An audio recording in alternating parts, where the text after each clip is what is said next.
भारत माता की, छत्तीसगढ़ महतारी की, रतनपुर वाली माता महामाया की, कर्मा माया की, बाबा गुरु घासीदास की,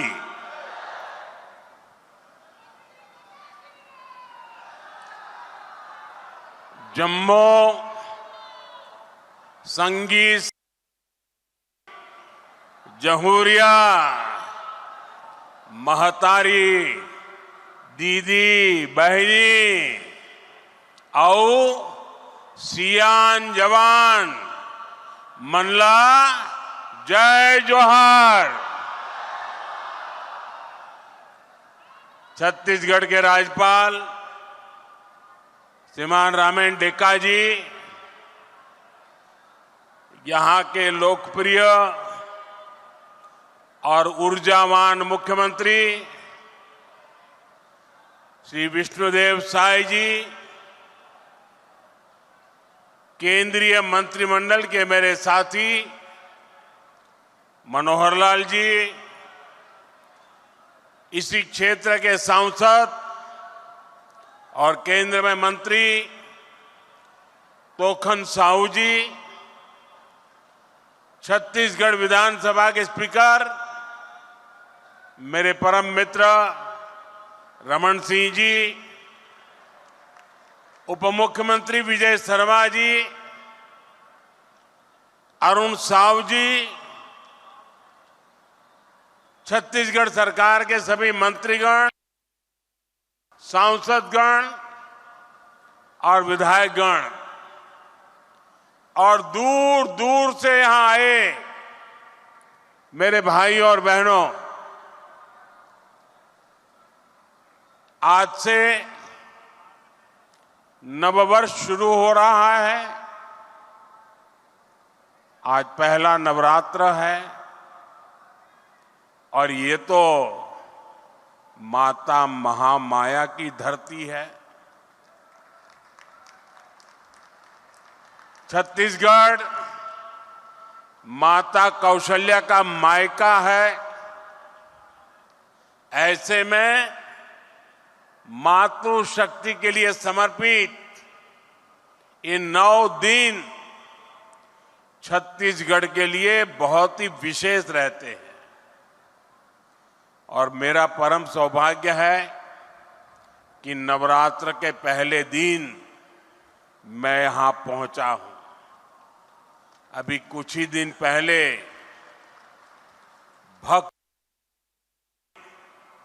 माता कर्मा के नाम पर डाक टिकट भी जारी हुआ है।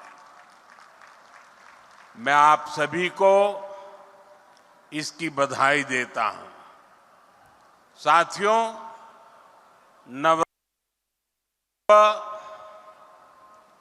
राम नवमी के उत्सव के साथ होगा और छत्तीसगढ़ की तो यहां की राम भक्ति भी अद्भुत है। हमारा जो रामनामी समाज है उसने तो पूरा शरीर राम नाम के लिए समर्पित किया है। मैं प्रभु राम के ननिहाल वालों को, आप सभी साथियों को बहुत बहुत शुभकामनाएं देता हूं। जय श्री राम। साथियों, आज के इस पावन दिवस पर मुझे मोहभट्टा स्वयंभू शिवलिंग महादेव के आशीर्वाद से विकास को और गति देने का अवसर मिला है। थोड़ी देर पहले 33,700 करोड़ रुपए से अधिक की परियोजनाओं का शिलान्यास और लोकार्पण हुआ है। इसमें गरीबों के घर है, स्कूल है, रोड है, बिजली है, गैस की पाइपलाइन है, यानी ये सारे प्रोजेक्ट छत्तीसगढ़ के नागरिकों को सुविधा देने वाले हैं। यहां नौजवानों के लिए नए रोजगार बनाने वाले हैं। आप सभी को इन विकास कार्यों के लिए बहुत बहुत बधाई। साथियों, हमारी परंपरा में किसी को भी आश्रय देना एक बहुत बड़ा पुण्य माना जाता है। लेकिन जब किसी के घर का सपना पूरा होता है तो उससे बड़ा आनंद भला क्या हो सकता है। आज नवरात्र के नववर्ष पर छत्तीसगढ़ के 3 लाख गरीब परिवार अपने नए घर में गृह प्रवेश कर रहे हैं। मुझे अभी यहां 3 लाभार्थियों से मिलने का अवसर मिला और मैं देख रहा था उनके चेहरे पर खुशी नहीं समा रही थी और वो मां तो अपने आनंद रोक ही नहीं पा रही थी। मैं इन सभी परिवारों को 3 लाख परिवार साथियों एक नए जीवन के लिए बहुत शुभकामनाएं देता हूं। इन गरीब परिवारों के सिर पर पक्की छत आप सभी की वजह से ही संभव हो पाई है। ये मैं इसलिए कह रहा हूं क्योंकि आपने मोदी की गारंटी पर भरोसा किया।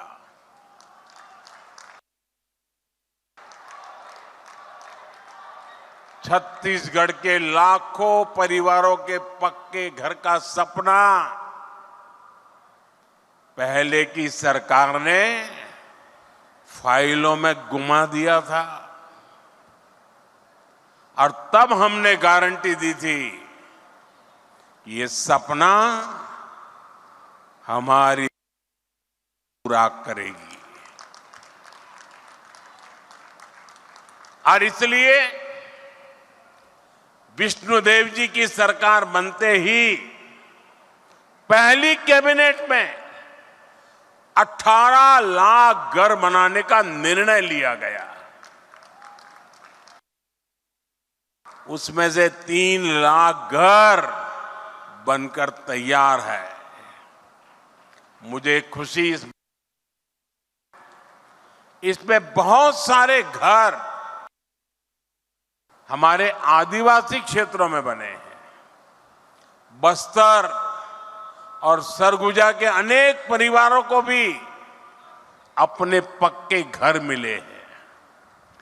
जिन परिवारों की अनेक पीढ़ियों ने झोंपड़ियों में बेहाल जीवन बिताया है, उनके लिए ये कितना बड़ा उपहार है ये हम समझ सकते हैं। और जो नहीं समझ सकते मैं उनको समझाना चाहता हूं। आप अगर रेलवे में या बस में यात्रा कर रहे हैं, जगह नहीं मिल रही है, खड़े खड़े जा रहे हैं और अगर थोड़ी सी एकाध सीट मिल जाए, आपके आनंद कितना बड़ा रह जाता है पता है ना। 1, 2, 3 घंटे की जगह मिल जाए तो आपकी खुशियां अनेक गुना बढ़ जाती है। आप कल्पना कीजिए, इन परिवारों ने पीढ़ी दर पीढ़ी झोपड़ी में जिंदगी गुजारी। आज जब उनको पक्का घर मिल रहा है, आप कल्पना कीजिए उनकी जीवन की खुशियां कितनी उमंग से भरी होगी। और जब ये सोचता हूं, ये देखता हूं, मुझे भी नई ऊर्जा मिलती है देशवासियों के लिए रात दिन काम करने का मन मजबूत हो जाता है। साथियों, इन घरों को बनाने के लिए भले ही सरकार ने मदद दी है, लेकिन घर कैसा बनेगा ये सरकार ने नहीं, हर लाभार्थी ने खुद तय किया है। ये आपके सपनों का घर है। सरकार सिर्फ 4 दीवारें नहीं बनाती, इन घरों में रहने वालों की जिंदगी भी बनाती है। इन घरों को टॉयलेट, बिजली, उज्ज्वला की गैस, नल से जल, सभी सुविधाओं से जोड़ने का प्रयास है। यहां मैं देख रहा हूं कि बहुत बड़ी संख्या में माताएं बहनें आई है। ये जो पक्के घर मिले हैं, इनमें से अधिकतर की मालिक हमारी माताएं बहनें ही है। हजारों ऐसी बहनें हैं जिनके नाम पर पहली बार कोई संपत्ति रजिस्टर हुई है। मेरी माताओं बहनों, आपके चेहरे की ये खुशी, आपका ये आशीर्वाद, ये मेरी बहुत बड़ी पूंजी है। साथियों, जब इतने सारे घर बनते हैं, लाखों की संख्या में घर बनते हैं, तो इससे एक और बड़ा काम होता है। अब आप सोचिए, ये घर बनाता कौन है? इन घरों में लगने वाला सामान कहां से आता है? ये छुटपुट का सामान कोई दिल्ली मुंबई से थोड़ा आता है। जब इतने सारे घर बनते हैं तो गांव में हमारे राजमिस्त्री, रानी मिस्त्री, श्रमिक साथी, सभी को काम मिलता है। और जो सामान आता है उसका फायदा भी तो स्थानीय छोटे छोटे दुकानदारों को होता है, जो गाड़ी में, ट्रक में सामान लाते हैं उनको होता है। यानी लाखों घरों ने छत्तीसगढ़ में बहुत सारे लोगों को रोजगार भी दिया है। साथियों, भाजपा सरकार छत्तीसगढ़ के लोगों से किए गए हर वादे को पूरा कर रही है। और अभी मुख्यमंत्री जी बता रहे थे कि पिछले दिनों जो स्थानीय स्वराज संस्थाओं के चुनाव हुए, त्रिस्तरीय चुनाव, और उसमें भी आपने जिस प्रकार से आशीर्वाद दिए हैं, आज मैं आया हूं तो मैं इसके लिए भी आभार व्यक्त करता हूं। साथियों, यहां बहुत बड़ी संख्या में अलग अलग योजनाओं के लाभार्थी आए। आप सभी ने अनुभव किया है कि हमारी सरकार कितनी तेजी से अपनी गारंटियां पूरी कर रही है। छत्तीसगढ़ की बहनों से हमने जो वादा किया था वो पूरा करके दिखाया। धान किसानों को 2 साल का बकाया बोनस मिला है। बढ़े हुए एमएसपी पर धान की खरीदी की गई है। इससे लाखों किसान परिवारों को हजारों करोड़ रुपए मिले हैं। कांग्रेस की सरकार में यहां भर्ती परीक्षाओं में भी खूब घोटाले हुए। भाजपा सरकार ने भर्ती परीक्षाओं में हुए घोटालों को लेकर जांच बिठाई है और हमारी सरकार पूरी पारदर्शिता के साथ परीक्षाएं करवा रही है। इन ईमानदार प्रयासों का नतीजा है कि भाजपा पर जनता का भरोसा बढ़ता जा रहा है। विधानसभा और लोकसभा चुनाव के बाद हम निकाय चुनाव में भी यहां भाजपा का परचम लहराया है। छत्तीसगढ़ की जनता भाजपा के सरकार के प्रयासों को अपना भरपूर समर्थन दे रही है। साथियों, छत्तीसगढ़ को राज्य बने 25 साल हो रहे हैं। ये वर्ष छत्तीसगढ़ का रजत जयंती वर्ष है। संयोग से यह साल अटल जी का जन्म शताब्दी वर्ष भी है। छत्तीसगढ़ सरकार 2025 को अटल निर्माण वर्ष के रूप में मना रही है। हमारा संकल्प है, हमने बनाया है, हम ही संवारेंगे। आज इंफ्रास्ट्रक्चर के जितने भी प्रोजेक्ट्स का शिलान्यास और लोकार्पण हुआ है, वो इसी संकल्प का हिस्सा है। साथियों, छत्तीसगढ़ को अलग राज्य इसलिए बनाना पड़ा था क्योंकि यहां विकास का लाभ नहीं पहुंच पा रहा था। कांग्रेस के राज में यहां विकास का काम नहीं हो पाता था और जो काम होते भी थे उसमें कांग्रेस वाले घोटाले कर देते थे। कांग्रेस को कभी आपकी चिंता नहीं रही। आपके जीवन की, आपकी सुविधाओं की, आपके बच्चों की चिंता हमने की है। हम विकास की योजनाओं को छत्तीसगढ़ के गांव-गांव तक ले जा रहे हैं। वहां एक बेटी कोई पेंटिंग बना के लाई है, बेचारी कब से हाथ ऊपर रख के खड़ी है। मैं जरा सिक्योरिटी वालों से कहूंगा उस बेटी को जरा पीछे बेटा नाम पता लिख देना, मैं आपको चिट्ठी भेजूंगा, जरा इसको कोई कलेक्ट करके मेरे तक पहुंचा दे।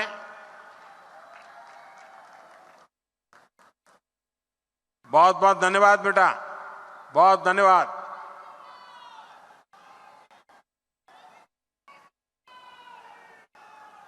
आज आप देखिए, यहां दूर सुदूर के आदिवासी क्षेत्रों में भी अच्छी सड़कें पहुंच रही हैं। कई इलाकों में पहली बार ट्रेन पहुंच रही है। अभी मैंने यहां एक ट्रेन को हरी झंडी दिखाई है।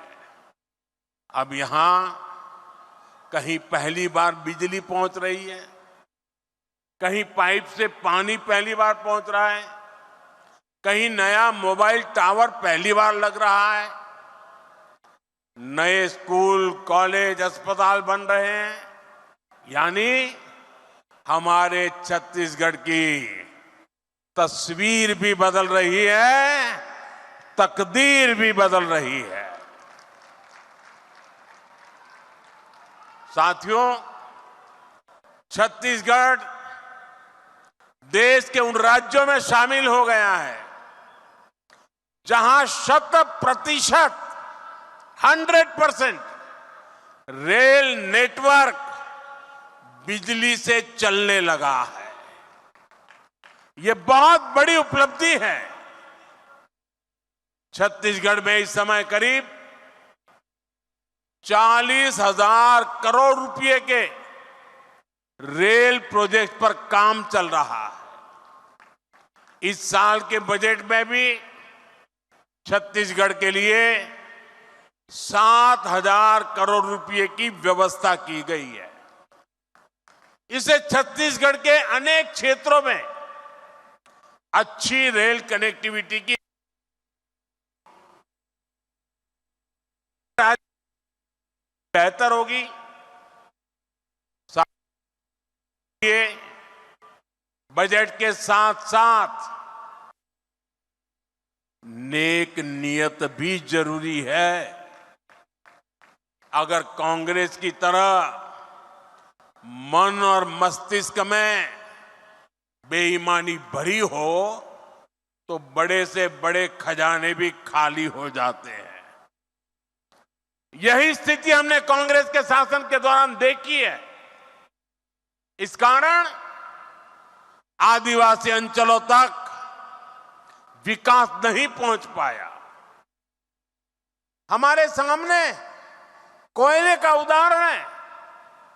छत्तीसगढ़ में बहुत बड़ी मात्रा में कोयला है, लेकिन यहां आपको जरूरत भर की बिजली नहीं मिल पाती थी। कांग्रेस के समय में बिजली की हालत खस्ता हाल थी। यहां पर बिजली के कारखानों पर उतना काम नहीं किया गया।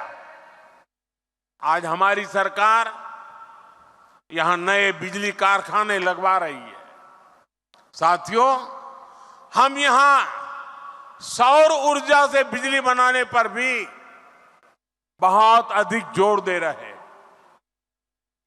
और मैं आपको एक और बड़ी शानदार योजना के बारे में बताऊंगा। मोदी ने एक ऐसी योजना शुरू की है जिसमें आपका बिजली बिल 0 हो जाएगा और घर में बिजली पैदा करके आप कमाई भी कर सकेंगे। इस योजना का नाम है पीएम सूर्यघर मुफ्त बिजली योजना। इसके लिए हमारी सरकार हर घर को सोलर पैनल लगाने के लिए 70-80 हजार रुपए की मदद दे रही है।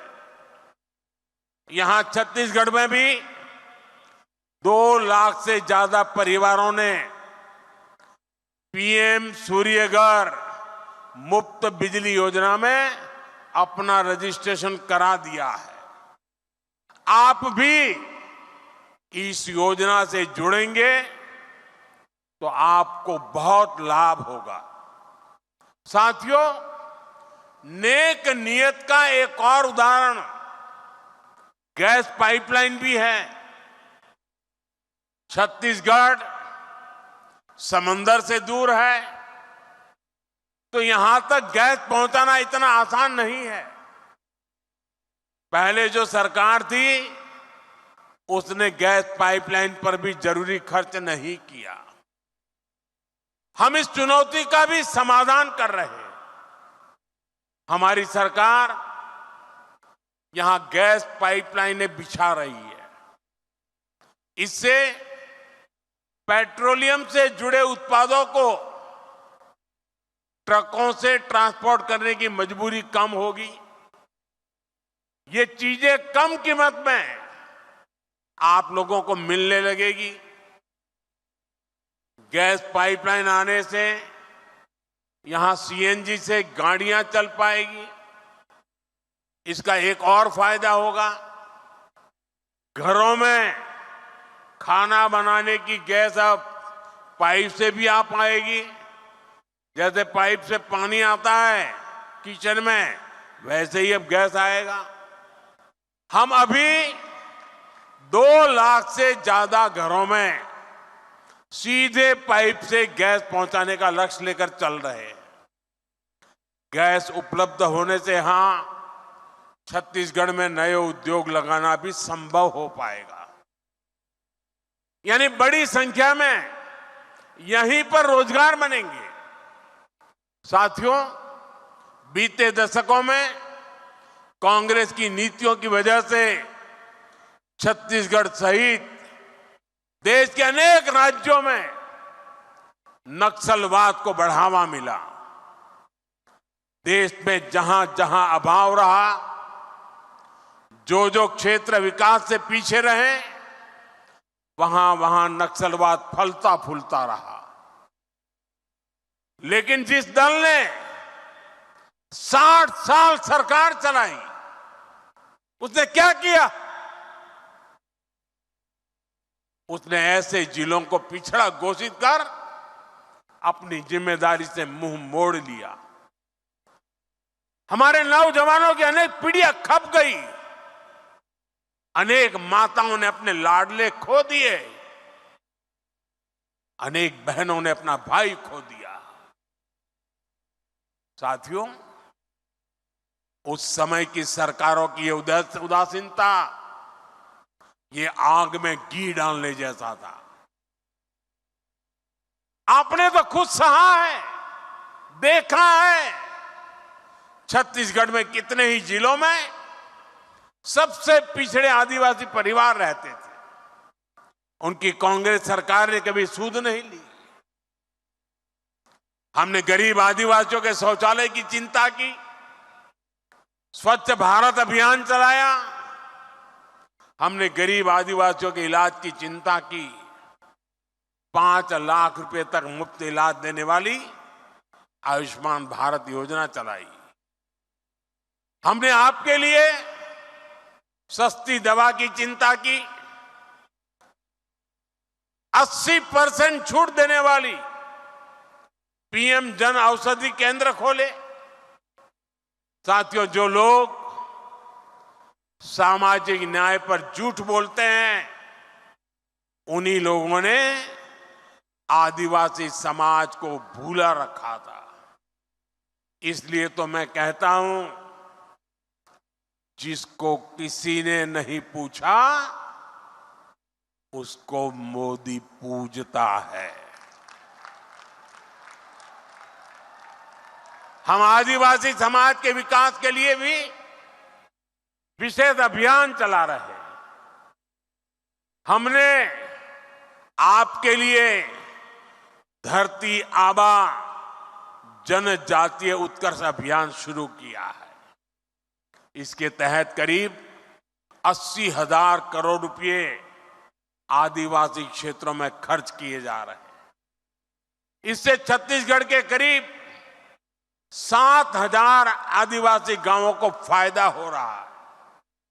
आप भी जानते हैं कि आदिवासियों में भी अति पिछड़ी आदिवासी जनजातियां होती है।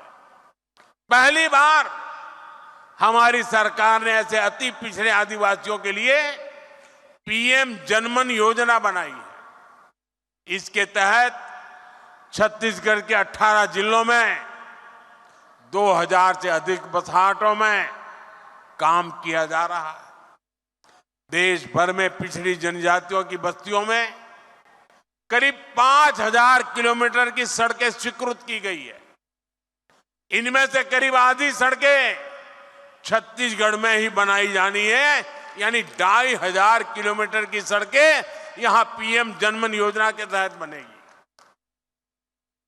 आज इस योजना के तहत ही यहां अनेक साथियों को पक्के घर भी मिले। साथियों, आज डबल इंजन सरकार में छत्तीसगढ़ की स्थिति तेजी से बदल रही है। जब सुकमा जिले के एक स्वास्थ्य केंद्र को राष्ट्रीय गुणवत्ता प्रमाण पत्र मिलता है तो नया विश्वास जगता है। जब कई सालों बाद दंतेवाड़ा में फिर से स्वास्थ्य केंद्र शुरू होता है तो नया विश्वास जगता है। ऐसे ही प्रयासों के कारण नक्सल प्रभावित क्षेत्रों में स्थायी शांति का नया दौर नजर आ रहा है। अभी दिसंबर में जब मन की बात हुई तो मैंने बस्तर ओलंपिक की चर्चा की थी। आपने भी वो मन की बात जरूर सुना होगा। बस्तर ओलंपिक में जिस प्रकार हजारों नौजवानों ने हिस्सा लिया, वो छत्तीसगढ़ में आ रहे बदलाव का प्रमाण है। साथियों, मैं छत्तीसगढ़ के नौजवानों का एक शानदार भविष्य अपनी आंखों के सामने देख रहा हूं। छत्तीसगढ़ जिस प्रकार नई शिक्षा नीति को लागू कर रहा है, वो बहुत ही शानदार काम हो रहा है। देश भर में 12,000 से अधिक आधुनिक पीएम श्री स्कूल शुरू हो चुके हैं। इनमें से करीब 350 छत्तीसगढ़ में है।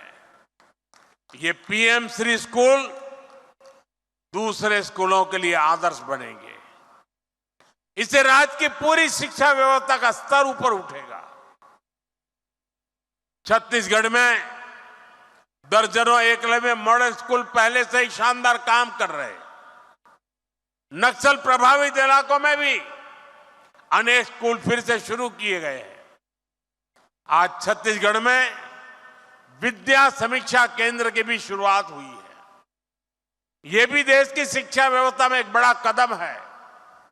इससे स्कूलों में शिक्षा का स्तर और अच्छा होगा। क्लास में शिक्षकों की, विद्यार्थियों की रियल टाइम में मदद भी हो पाएगी। साथियों, हमने आपसे किया एक और वायदा पूरा किया है। नई राष्ट्रीय शिक्षा नीति के तहत यहां हिंदी में भी मेडिकल और इंजीनियरिंग की पढ़ाई शुरू हो रही है। अब मेरे गांव, गरीब आदिवासी परिवार के युवाओं के सपनों को पूरा करने में भाषा कोई बाधा नहीं बनेगी। साथियों, बीते वर्षों में मेरे मित्र रमन सिंह जी ने जो मजबूत नींव रखी थी, उसे वर्तमान सरकार और सशक्त कर रही है। आने वाले 25 वर्षों में हमें इस नींव पर विकास की एक भव्य इमारत बनाना है। छत्तीसगढ़ संस्थानों से भरपूर है। छत्तीसगढ़ सपनों से भरपूर है। छत्तीसगढ़ सामर्थ्य से भरपूर है। 25 साल बाद जब हम छत्तीसगढ़ की स्थापना के 50 वर्ष मनाएं, तो छत्तीसगढ़ देश के अग्रणी राज्यों में हो, इस लक्ष्य को हम पाकर के ही रहेंगे। मैं आपको फिर विश्वास दिलाऊंगा, यहां विकास का लाभ छत्तीसगढ़ के हर परिवार तक पहुंचे, इसके लिए हम कोई कोर कसर बाकी नहीं छोड़ेंगे। एक बार फिर आप सभी को इतने सारे विकास कार्यों के लिए और नव वर्ष के आरंभ में ही बहुत बड़े सपने लेकर के जो यात्रा आरंभ हो रही है, उसके लिए मैं आपको बहुत बहुत बधाई देता हूं। बहुत बहुत धन्यवाद।